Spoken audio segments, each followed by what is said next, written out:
اور اس خدائے زندہ پر بھروسہ رکھو جو کبھی نہیں مرے گا، اور اس کی تعریف کے ساتھ تسبیح کرتے رہو، اور وہ اپنے بندوں کے گناہوں سے خبر رکھنے کو کافی ہے۔ وہی جس نے آسمانوں اور زمین کو اور جو کچھ ان دونوں کے درمیان ہے 6 دن میں پیدا کیا، پھر عرش پر جلوہ افروز ہوا۔ وہ جو رحمان یعنی بڑا مہربان ہے، تو اس کا حال کسی باخبر سے دریافت کر لو۔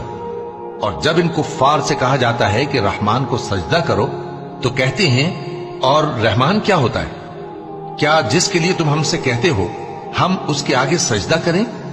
اور وہ اس بات سے اور بدکتے ہیں۔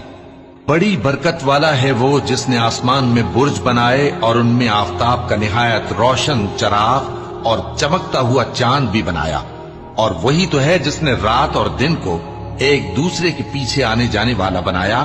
یہ باتیں اس شخص کے لیے جو غور کرنا چاہے